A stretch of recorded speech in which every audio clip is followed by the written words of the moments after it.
Selamat siang semua, Bapak Ibu Saudara, Shalom. Iya, seberapapun kita yang hadir, mari kita datang kepada Tuhan ya. Kita mau dengar firman sebelum kita berbuka puasa pada siang hari ini. Tuhan, kami mengucap syukur Engkau menyertai kami sampai detik ini. Kami melihat bagaimana kasih karunia Tuhan melimpah buat kami. Terima kasih banyak Bapa. Kami mau datang kepadamu, Tuhan memberkati setiap kami dalam nama Yesus. Haleluya. Oh, terima kasih, Engkau baik Tuhan. Ku ada sebagaimana ku ada, berdiri menghadap tatamu Bapa. Semua karena anugerah-Mu yang telah selamatkanku. Ku hidup dalam segala kelimpahan, ku layak untuk melayani Tuhan. Semua karena anugerah-Mu tercurah bagiku. Besar anugerah-Mu, berlimpah kasih-Mu. Semakin hari semakin bertambah besar anugerah-Mu. Besar anugerah-Mu, berlimpah kasih-Mu. Semakin hari semakin bertambah besar anugerah-Mu. Mari berikan tepuk tangan buat Tuhan kita. Haleluya. Ku hidup dalam segala kelimpahan, ku layak untuk melayani Tuhan. Semua karena anugerah-Mu tercurah bagiku. Besar anugerah-Mu,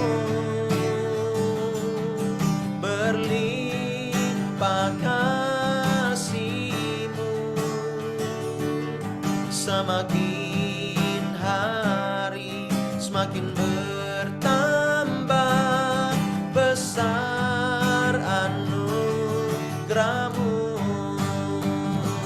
Besar anugerah-Mu, berlimpah kasih-Mu.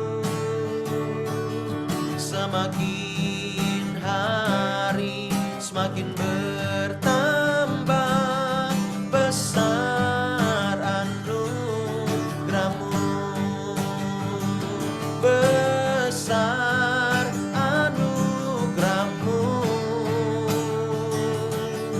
berlimpah kasih-Mu. Semakin hari semakin bertambah besar anugerah-Mu.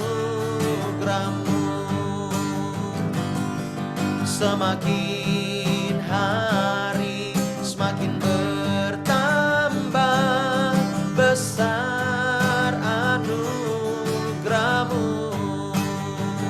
Semakin hari semakin bertambah besar anugerah-Mu.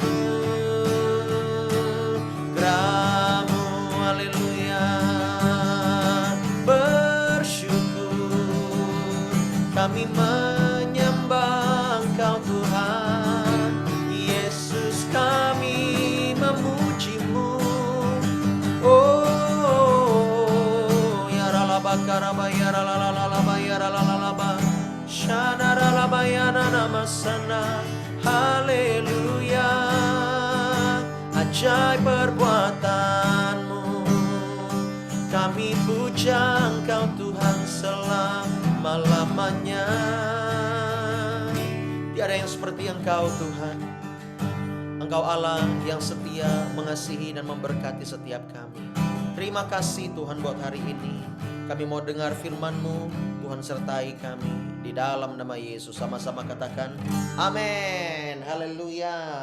Sekali lagi selamat siang Bapak Ibu Saudara. Kita dengan cepat saja ya, kita melihat di dalam, kita buka Alkitab kita di dalam Kisah Para Rasul pasal 19.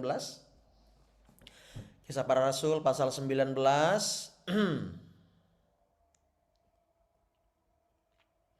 Ya.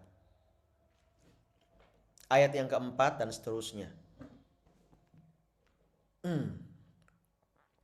Ya, di sini ada Rasul Paulus yang mengunjungi beberapa murid-murid Tuhan, dan dia baru juga melihat ternyata ada murid-murid Tuhan Yesus ya. Maksudnya adalah orang-orang percaya kepada Tuhan di pedalaman Efesus. Jadi Efesus itu kota perdagangan, kota yang sangat-sangat kaya ya, mewah. Wah, kira-kira begitulah. Ya, kota yang sangat-sangat terkenal pada waktu itu. Dan pada waktu itu juga di Efesus juga penyembahan berhalanya sangat kuat. Perdagangannya kuat, tetapi nama Tuhan Yesus, kekristenan di sana juga berkembang. Nah, Rasul Paulus menjelajah daerah-daerah di pedalaman di Efesus dan mendapati beberapa orang murid. Kira-kira ada belasan murid ya, kita akan lihat. Nah, di sini para murid tersebut diterangi oleh pengertian firman Allah. Inilah pentingnya pengajaran Bapak Ibu Saudara. Bukan hanya soal mujizat, tetapi pengajaran itu sangat penting. Kita lihat ayat yang keempat. Kisah Para Rasul 19 ayat yang keempat. Kata Paulus, baptisan Yohanes adalah pembaptisan orang yang telah bertobat, dan ia berkata kepada orang banyak bahwa mereka harus percaya kepada Dia yang datang kemudian ya daripadanya, yaitu Yesus. Ketika mereka mendengar hal itu, mereka memberi diri mereka dibaptis dalam nama Tuhan Yesus. Ingat di sini dibaptis ya memiliki akar kata baptizo, yaitu dicelupkan atau tenggelam, basah seluruhnya dengan cara dicelupkan atau diceburkan atau ditenggelamkan.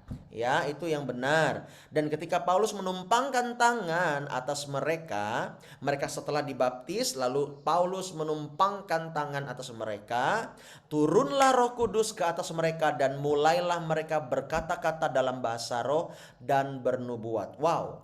Murid-murid Tuhan Yesus secara tidak langsung pada waktu itu memberi diri dibaptis. Mereka memang sudah mendengar ada baptisan Yohanes, ada juga baptisan yang lain, tetapi mereka bingung ya.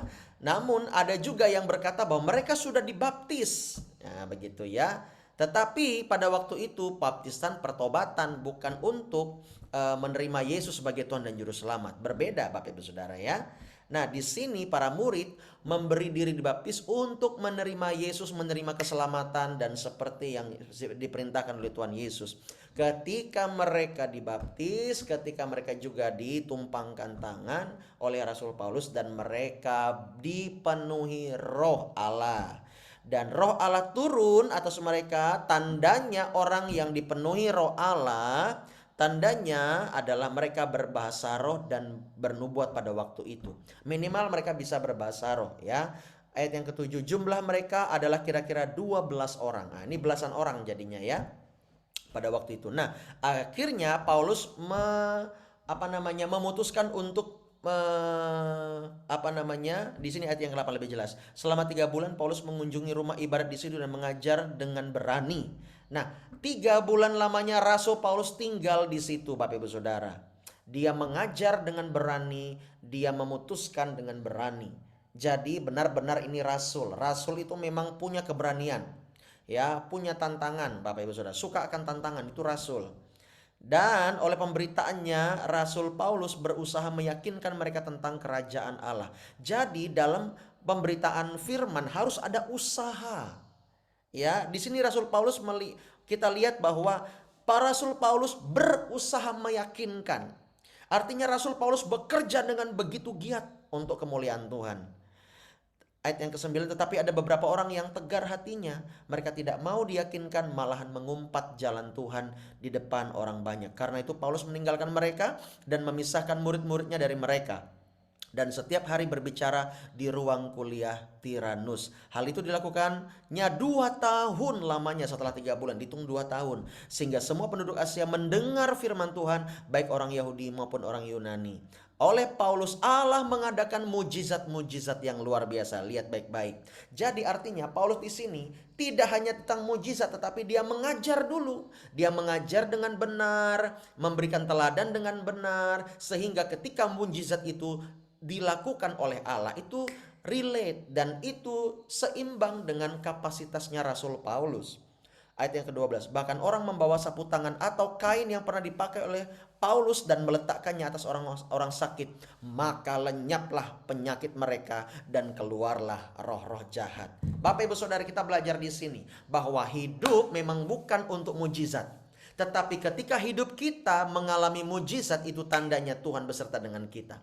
Setiap hari kita mengalami mujizat. Nafas yang kita hirup dan semua apa yang kita gunakan, apa yang kita pakai, semua peralatan, semua akomodasi, semua berkat yang kita terima, itu merupakan bagian dari mujizat yang Tuhan beri. Tetapi kita melihat teladannya Paulus, dia mengajar lebih dahulu.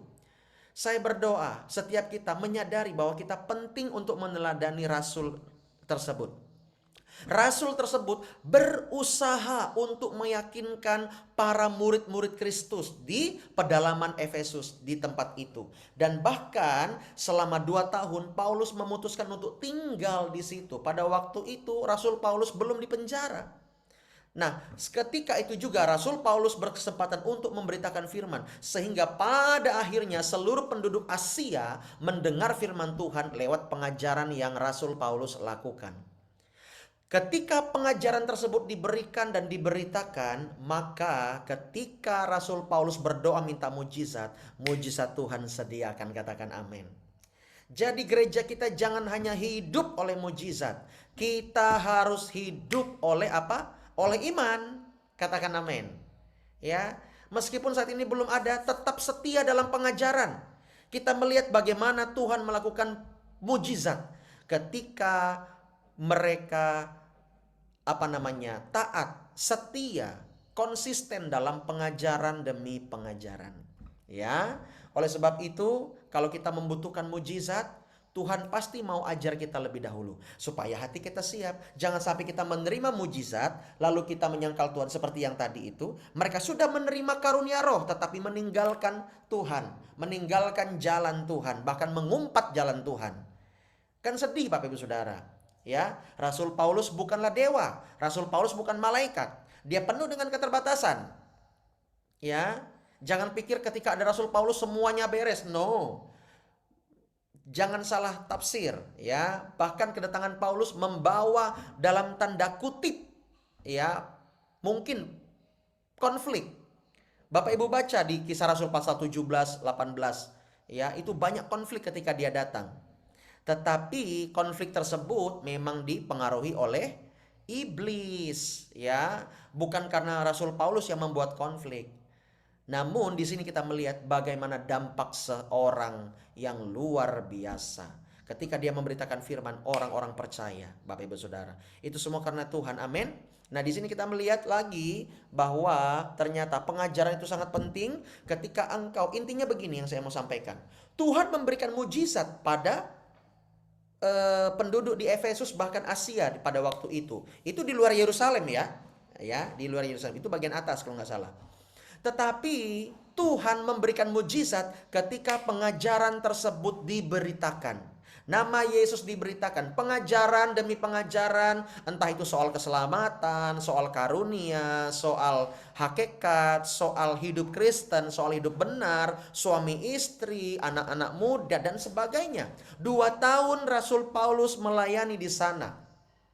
Namun kita melihat disertai dengan mujizat, disertai dengan kelepasan, ya. Amin. Mau mujizat? Kita semua pasti mau mujizat, kita perlu mujizat. Tuhan tahu kita butuh mujizat, ya. Jangan pikir bahwa kita dalam masalah dan Tuhan tidak bekerja. Salah itu, ya. Ada seorang hamba Tuhan yang kesaksian, dia sedang terlilit hutang, namun di tengah situasi tersebut dia melibatkan Tuhan. Dia tulis semua beban-bebannya, dia tumpang tangan dan Tuhan bekerja, Bapak Ibu Saudara. Tuhan menolong dia lepas dari semua orang-orang yang mengejar dia. Ya, kalau kita dikejar berkat enak.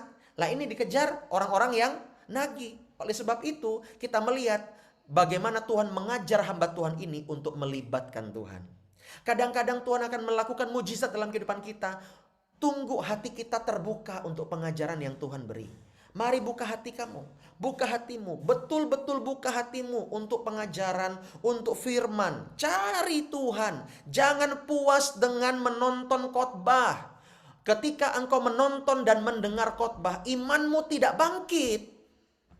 Ya, bangkit sebentar, turun lagi. Itu tidak permanen, tidak signifikan. Ketika engkau membuka Alkitabmu dan berjumpa dengan firman, maka dia akan memberitahukan kepadamu jalan-jalan yang benar. Alami perjumpaan dengan Tuhan, cari dia. Ya, saya setuju sekali dengan seorang pastor gembala dia, tapi dia juga rasuli. Ya, dia juga rasul. Dia berkata bahwa kalau kamu nonton khotbah, tidak akan bangkit iman kamu. Tetapi ketika kamu membaca firman dan berjumpa secara pribadi dengan Tuhan, maka engkau akan mengalami yang namanya kebangkitan rohani. Amin. Ya, orang bisa dengar khotbah sambil motong bawang. Betul nggak? Orang mendengar khotbah sambil, sorry ya, pup. Tahu pup? Ya, cebok di belakang. Bisa nggak? Bisa. Tetapi jangan perlakukan Tuhan seperti itu. Tuhan mau engkau berjumpa dengan dia secara pribadi. Lewat apa? Buka Alkitabmu, baca itu. Renungkan itu, meditasi. Meditasi itu bukan mengosongkan pikiran, itu pengertian yang salah. Meditation bahasa Inggrisnya adalah merenungkan firman. Menunggu Tuhan berbicara. Tuhan, dari firman yang aku baca, apa yang engkau inginkan? Jangan kita memasukkan pikiran kita kepada firman itu salah, ya. Tidak ada gunanya kita baca firman. Bapak Ibu Saudara, ya, jangan puas dengan menonton khotbah. Itu pesan saya. Tapi alami perjumpaan dengan Tuhan, ya. Engkau punya gitar di rumah, sembah dia. Sembah dia, ya. Engkau nggak punya alat musik, engkau masih punya lutut, sujud. Datang sama Tuhan. Rasul Paulus tidak bergantung kepada apapun dalam pelayanannya, ya, kecuali hanya satu, bergantung kepada tuntunan roh. Tapi bagaimana mungkin Rasul Paulus akan dituntun oleh roh kalau dia tidak mengalami perjumpaan dengan Tuhan? Mari Bapak Ibu Saudara, kalau engkau butuh mujizat, jumpa dengan Tuhan secara pribadi. Di sini kita melihat Rasul Paulus dengan tekun. Dia berusaha dan terus berusaha meyakinkan umat-umat Tuhan di daerah tersebut. Di pedalaman Efesus, di sekeliling Asia kecil tersebut. Dan selama 2 tahun dia mengambil keputusan untuk melayani di sana. Itulah Rasul. Ya, dia nomaden Bapak Ibu Saudara. Dia nggak bisa satu tempat, dia nomaden. Dan ketika dia terus setia menggali firman, fokus kepada firman dan mengajar, maka mujizat menyertai. Karena apa? Pengajarannya benar. Pengajarannya betul-betul tulus dari hati, dari pimpinan roh.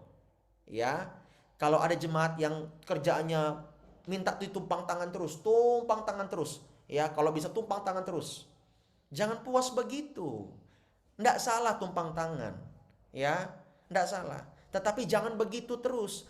Engkau hanya mengandalkan pendeta, hamba Tuhan untuk numpang tangan. Tapi engkau tidak pernah berusaha. Seperti Rasul Paulus berusaha untuk meyakinkan orang-orang akan pengajaran Yesus. Engkau juga harus berusaha meyakinkan keluargamu. Engkau harus berusaha minimal meyakinkan dirimu sendiri bahwa Tuhan itu hidup. Tapi bagaimana mungkin engkau bisa berkata Tuhan itu hidup kalau engkau tidak berjumpa dengan firman Allah? Engkau tidak berjumpa dengan pribadi Tuhan. Amin. Oleh sebab itu pesan saya, jangan puas nonton khotbah. Ya, silahkan nonton khotbah, it's okay. Siapapun itu, boleh, silahkan. Tapi jangan puas, ya. Tetapi engkau harus berjumpa dengan Raja di atas segala raja. Perlakukan dia dengan hormat. Amin. Ya, buka Alkitabmu, belajar firman Tuhan, dan berkata, Tuhan, dari bacaan ini, pesan apa yang engkau akan sampaikan kepada hamba-Mu yang hina ini? Bapak Ibu Saudara, mari kita belajar dari peristiwa atau kisah, sepenggal kisah Rasul Paulus ini dalam pengajarannya. Dia mengajar dengan kuasa.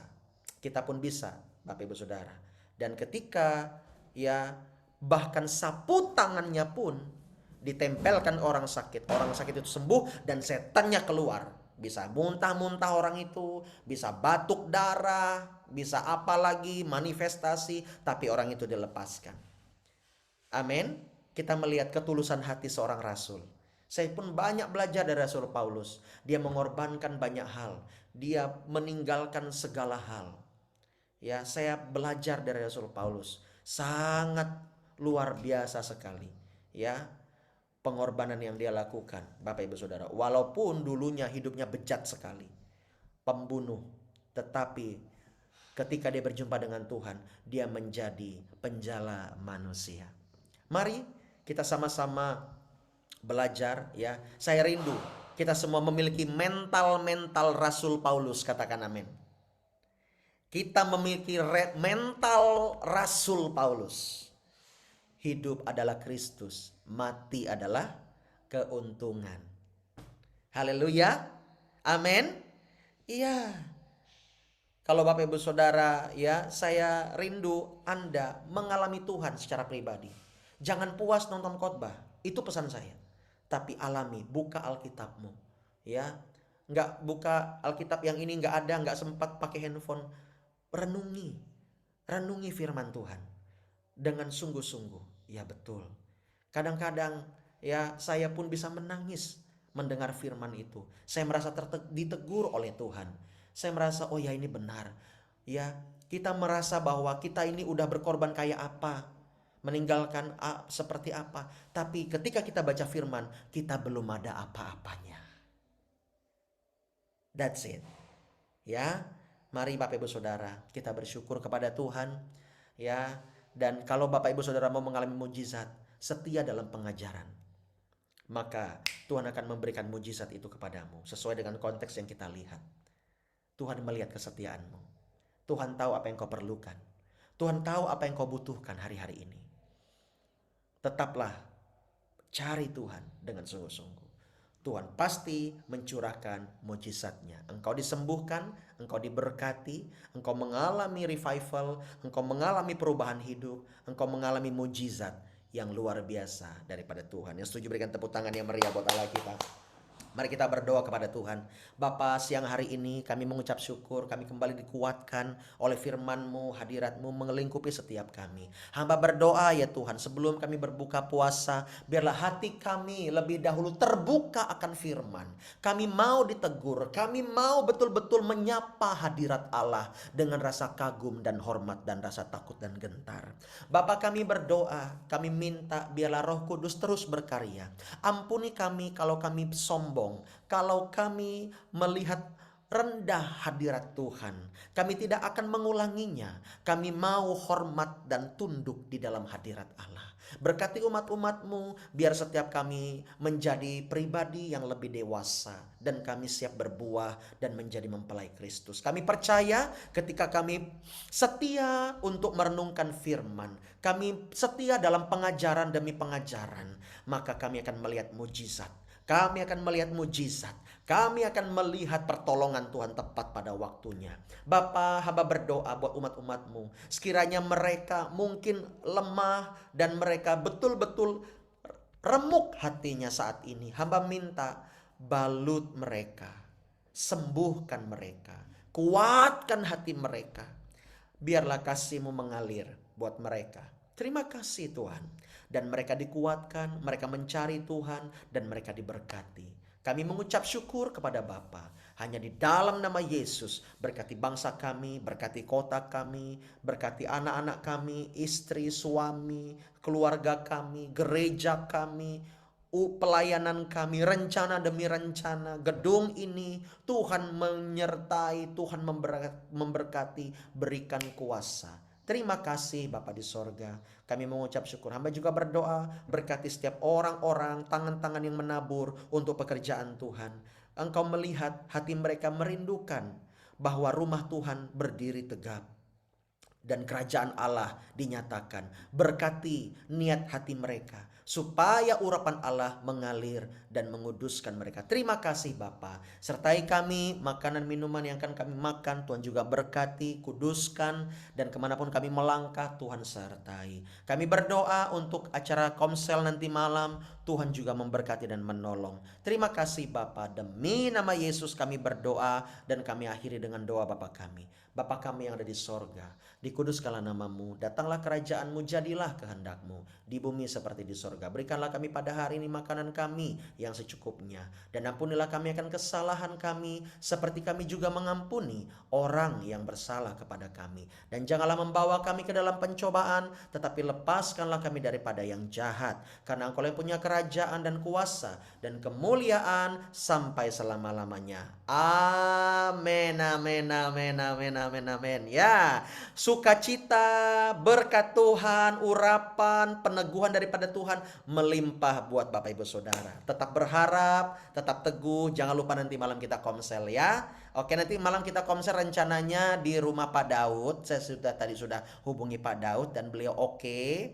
Karena di gereja ada something ya, karena ada something soal listrik, jadi saya khawatir tidak bisa isi, jadi nanti takutnya mati ya. Jadi kita mungkin akan alihkan ke rumah Pak Daud nanti malam ya. Bagi Bapak Ibu Saudara yang tergerak untuk membawa makanan ringan, silahkan, biar Tuhan yang memberkati ya. Oke, itu saja. Selamat berbuka puasa. Tuhan menyertai kita semua. Shalom. Shalom, Pastor Rafa. Shalom. Semuanya.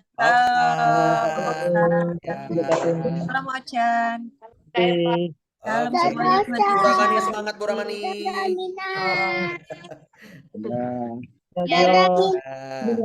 Bu Gusmin, puasa Bu?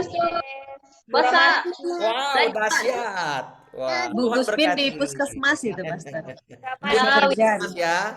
Oke. Baru beli barang-barang rambang wi. Posyandu, oh ya. Nehemia dan Jeremy ya, semangat puasanya ya. Gio, Jeneri. Bu Kartini, buka puasa pakai apa Bu Kartini nih? Bu Kartini enak di pasar, banyak makanan. Pasar mah banyak.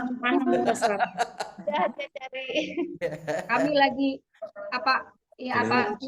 beriman. Udah aku keluar. Oh, ya. Oke, Tuhan berkati semuanya. Saya juga mau jemput anak. God bless you ya. Bye. Sampai jumpa Komsel. Dah.